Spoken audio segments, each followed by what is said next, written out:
तो अब हम राज्यपाल की शक्तियां तथा कार्य पढ़ते हैं। बहुत ही महत्वपूर्ण है, ये सीधा ही एग्जाम में पूछ ले जाते हैं, इसीलिए ध्यान से सुनिएगा। तो पहले हम देखते हैं कार्यपालिका संबंधी शक्तियां। तो पहला पॉइंट है कि राज्यपाल विधानसभा के बहुमत दल के नेता को मुख्यमंत्री तथा मुख्यमंत्री की सलाह से उसकी मंत्रिपरिषद यानी कि मंत्रियों के सदस्यों को नियुक्त करता है तथा उन्हें पद एवं गोपनीयता की शपथ दिलाता है। जिस प्रकार हमने पढ़ा था कि जो राष्ट्रपति हैं ये लोकसभा के बहुमत दल के नेता को, जो कि प्रधानमंत्री होते हैं, उन्हें नियुक्त करते हैं और फिर प्रधानमंत्री के कहने पर मंत्रिपरिषद की नियुक्ति करते हैं। उसी प्रकार जो राज्यपाल है ये विधानसभा के बहुमत दल के नेता को मुख्यमंत्री नियुक्त करेंगे, फिर मुख्यमंत्री उनको सलाह देंगे कि इनको मंत्री बना दिया जाए, तो फिर मुख्यमंत्री की सलाह पर मंत्रिपरिषद के सदस्यों की नियुक्ति करेंगे। ये राज्यपाल का काम है। तो अगला पॉइंट है कि राज्य के समस्त कार्यपालिका कार्य राज्यपाल के नाम से ही किए जाते हैं। तो हमने पीछे पढ़ा था ना कि जो राज्यपाल हैं ये कार्यपालिका के प्रमुख होते हैं। भले ही मुख्यमंत्री के हाथों में शक्तियां हैं पर प्रमुख तो यही है ना, तो इन्हीं के नाम से ही राज्य के सभी काम किए जाते हैं। तो अगला पॉइंट है कि राज्यपाल विधान परिषद के कुल सदस्य संख्या का 1/6 सदस्यों को नियुक्त करता है। हमने पीछे पढ़ा था, इसे पिछली वीडियो में मैंने आपको बताया था कि जो विधान परिषद है उसके कुल सदस्यों का 1/6 राज्यपाल द्वारा मनोनीत किए जाते हैं, मैंने आपको बताया था।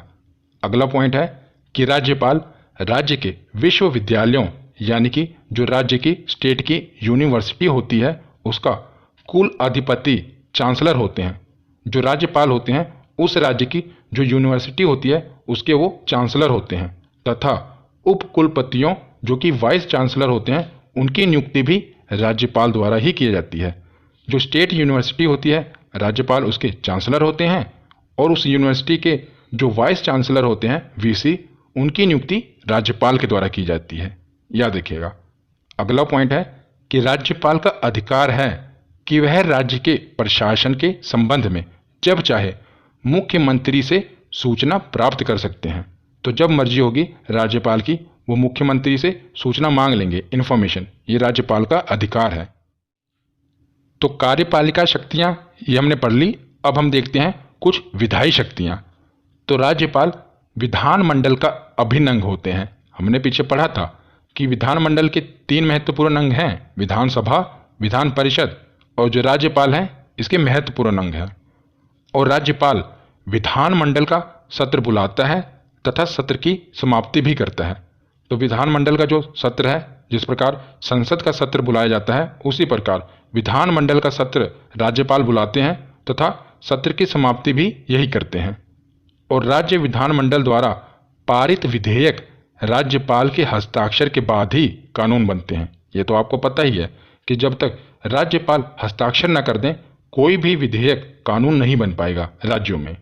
तो अगला पॉइंट है कि जब विधानमंडल का सत्र नहीं चल रहा हो और राज्यपाल को ऐसा लगे कि तत्काल कार्यवाही की आवश्यकता है तो वह अध्यादेश जारी कर सकता है।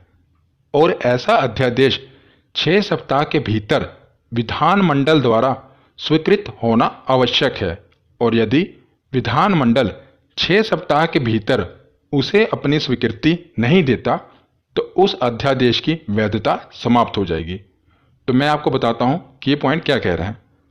कोई भी विधेयक, मान लीजिए वो विधानसभा में गया और विधानसभा में पारित हो गया, उसके बाद अगर उस राज्य में विधान परिषद है तो उसमें जाएगा, फिर वह विधेयक अगर विधान परिषद में भी पारित हो जाए उसके बाद वह राज्यपाल के पास जाता है, फिर राज्यपाल उस पर हस्ताक्षर कर देते हैं और फाइनली यह विधेयक कानून बन जाता है।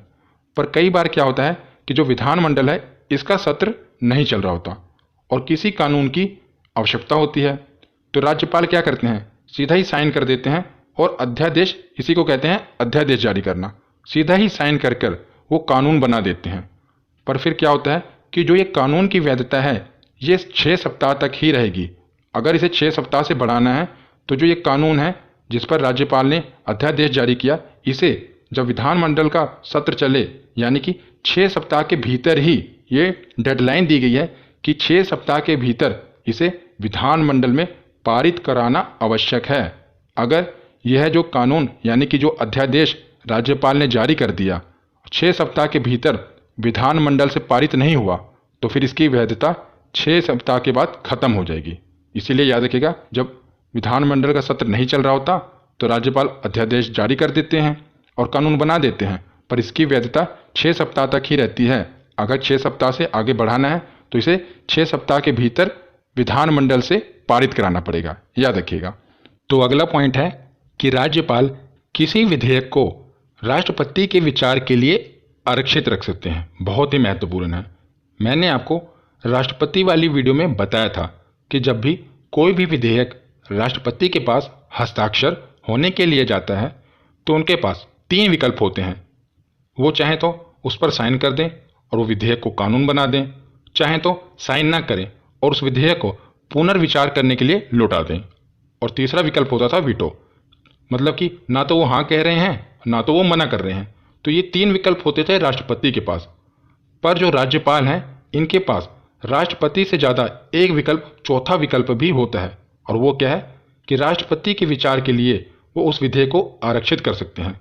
मतलब कि कोई भी विधेयक आए वो उस पर साइन नहीं कर रहे हैं और वो ये कह रहे हैं कि इस विधेयक को मैं राष्ट्रपति के पास भेज रहा हूँ, वो इस पर विचार करेंगे। और राष्ट्रपति, उनके पास 3 ही विकल्प होते हैं, वो किसके पास भेजेंगे, क्योंकि वो तो सबसे मेन है, सबसे प्रमुख हैं, वो तो किसी के पास नहीं भेज सकते। पर राज्यपाल किसी भी विधेयक को राष्ट्रपति के पास भेजने के लिए, मतलब कि राष्ट्रपति के विचार के लिए आरक्षित रख सकते।